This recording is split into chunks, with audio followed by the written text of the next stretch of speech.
নমস্কার বন্ধুরা, গোপালের হেসেলে আপনাদের সবাইকে স্বাগত।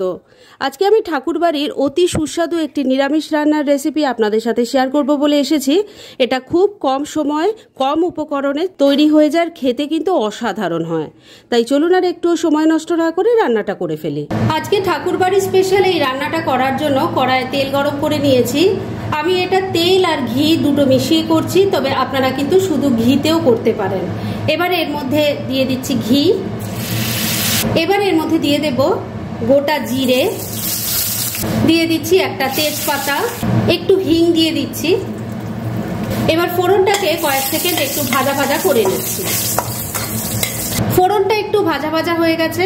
এবার এর মধ্যে ঝিঙের টুকরো দিয়ে দিচ্ছি। আমি এখানে 3টে মিডিয়াম সাইজের ঝিঙে নিয়েছি, আর সেগুলোকে একটু বড় বড় করে কেটে নিয়েছি। সমস্ত ঝিঙের টুকরোগুলো দিয়ে দিয়েছি। এবার ফ্লেমটাকে মিডিয়ামে রেখে তেলের সাথে ঝিঙের টুকরোগুলো একটু মিশিয়ে নাড়াচাড়া করে নিচ্ছি। বন্ধুরা, আপনারা আমার রেসিপি দেখার সাথে সাথে আমার ফেসবুক পেজ গোপালের হেসেল, তাতেও ভিজিট করতে পারেন।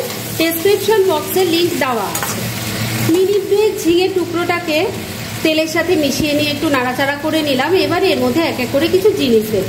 প্রথমে দিয়ে দিচ্ছি জিরে আর ধনে বাটা। এখানে আমি 1 চামচ গোটা জিরে আর 1 চামচ গোটা ধনেকে মিক্সিতে ভালো করে বেটে একটা মিহি পেস্ট তৈরি করে নিয়েছি। দিয়ে দিচ্ছি স্বাদ মতো নুন দিয়ে দিচ্ছি। এখানে আপনারা জিরে গুঁড়ো ধনে গুঁড়ো ব্যবহার করতে পারেন, তবে অথেন্টিক টেস্ট পেতে গেলে কিন্তু জিরে বাটা ধনে বাটাই দিতে হয়।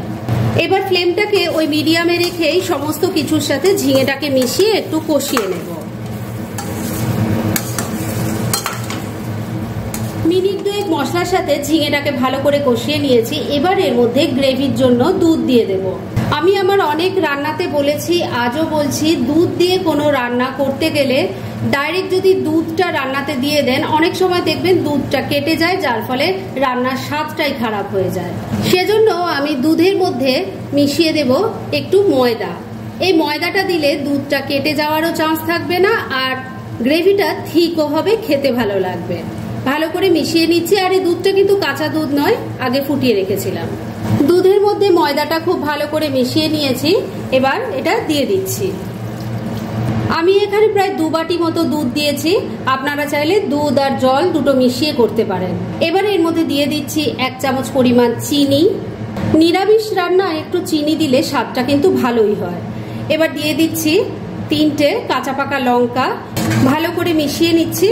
বন্ধুরা, অনলাইন শপিং আমরা এখন সারা বছর সবাই করি, তাই ঘরে বসেই যদি নামি দামি ব্র্যান্ডেড কোম্পানির চয়েসেবল জিনিস অবিশ্বাস্য কম দামে পেতে চান, তাহলে ডেসক্রিপশন বক্সে টেলিগ্রাম লিংক বলে একটা লিংক দেওয়া আছে, সেখান থেকে আপনারা ভিজিট করতে পারেন। আর মনের মতো যাবতীয় জিনিসপত্র কিনে নিতে পারেন, সেটাও কিন্তু প্রচুর ডিসকাউন্টের সাথে। সবকিছু খুব ভালো করে মেশানো হয়ে গেছে। এবার ফ্লেমটাকে লো আর মিডিয়ামের মাঝামাঝি রেখে 4-5 মিনিট ঢাকা দিয়ে রান্না করে নিচ্ছি। মিনিট 4 রান্নাটা করে নিয়েছি। এবার ঢাকা তুলছি, একটু নাড়াচাড়া করে নিচ্ছি। আমি কিন্তু মাঝে একবার ঢাকা তুলে একটু নাড়াচাড়া করে দিয়ে নুন মিষ্টিটা চেক করে নিয়েছিলাম। রান্না এবার একদম রেডি। আমি দেখে নিয়েছি, আপনাদেরও দেখিয়ে দিচ্ছি। ঝিঙে কিন্তু দেখুন একদম ভালো মতো সেদ্ধ হয়ে গেছে। আর এইটুকু গ্রেভিতে আমি নামাবো, কেননা এটা ঠান্ডা হলে আরো ঘন হয়ে যাবে, তাই গ্যাসটা এখানেই বন্ধ করে দিলাম। এবার মিনিট খানেকের জন্য স্ট্যান্ডিং টাইমে একটু ঢাকা রাখছি, আর তারপর সার্ভ করে দেখাচ্ছি। ফ্রেন্ডস, আমার আজকের এই দুর্দান্ত স্বাদের ঠাকুরবাড়ির নিরামিষ রান্নার রেসিপি একদম রেডি হয়ে গেছে এবং আমি সার্ভ করে দিয়েছি। এত কম উপকরণ দিয়ে যে এত টেস্টি একটা রান্না করা যায়, সেটা একবার ট্রাই না করলে আপনারা বুঝতেই পারবেন না। তাই দেরি না করে পারলে এটা আজই একবার ট্রাই করে ফেলুন, আর তারপর কেমন লাগলো সেটা প্লিজ কমেন্ট করে জানাবেন।